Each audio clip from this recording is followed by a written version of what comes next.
All right, the next concept that I'm going to teach you has to do with what we call the 5 parameters of American Sign Language, okay? And in your Google Drive at the end, you're going to get a handout that I'm about to explain. So what I want you to get from this with the 5 parameters is that there are 5 things that happen every time we pick up our hand to go sign. Okay, many people already know, for example, the sign for mom. A lot of people just know that sign, mom or dad. That seems to be one of the first signs that people tend to know or tell me they know in ASL. So I like to use the sign mom as an example because everybody needs to know. Everybody has one, so we all need to know how to sign mom. All right, so when you're talking about mom, let's break down what's actually happening when we're signing the word mom. Okay, the first thing that happens, the very first hand shape, has to be, or I'm sorry, the very first parameter is called hand shape. So the hand shape in American Sign Language, there are 40 different variations of hand shapes that we can use. We have the letters in the alphabet, and then we have some of the numbers, and then we also have variations of those particular letters or whatever. For example, the letter I is a hand shape, but the letter J isn't. Why? Because the shape of our hand is exactly the same. The only thing that's different between the I and the J is the movement. Okay, so that's just one example. All right, so we have 40 different hand shapes. The sign for mom happens to use the number 5 hand shape. Okay, the second parameter is you have to ask yourself, where on my body am I going to put this sign?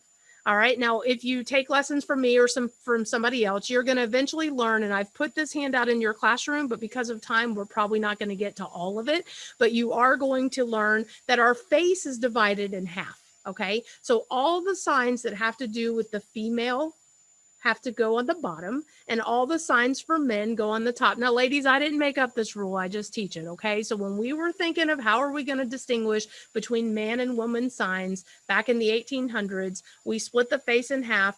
Man on the top, like God, dad, head of the household type thing. That's the philosophy behind why men are on the top and women are on the bottom. So the sign for mom is going to come to your chin because mom is the gender female.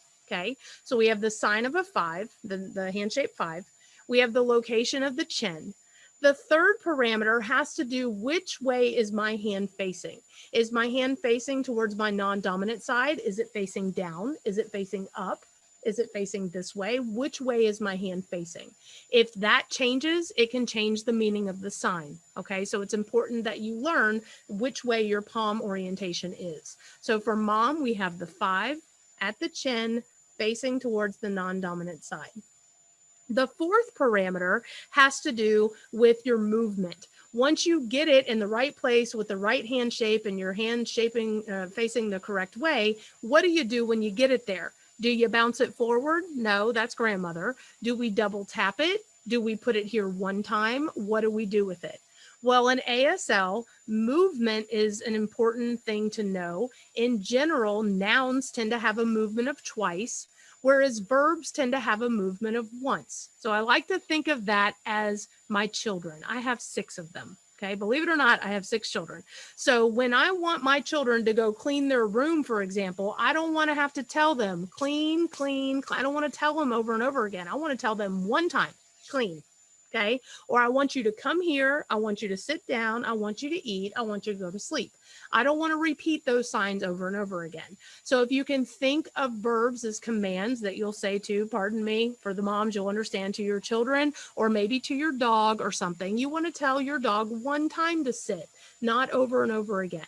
So that's a really good way to remember how many times something moves. If it's a noun, it's generally going to move at least twice, and verbs in general move one time. There's of course exceptions to that rule depending on the intensity of the signing, but in general, that's the rule for noun verb pairs. Okay, so here we go. We have mom, we have our chin, we have the palm orientation facing to our non-dominant side. Our movement is twice. So that's the first 4 parameters.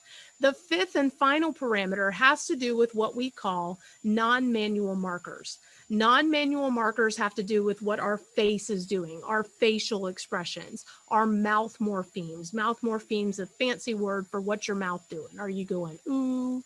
Are you puffing out your face. What are you doing with your face or your bodies? Are you leaning in? Are you leaning out? Are your eyebrows looking confused like you have a question? So your fifth parameter, in my opinion, is one of the most important. I want you to channel a time you were mad at somebody. Okay, if you were mad at mom, you're not going to be like, hey, I love you, mom, or whatever. You're going to be like, and look mad at your mom, right? So your fifth parameter, your facial expressions, what your body's doing, helps set the tone for the message that you're trying to convey in ASL.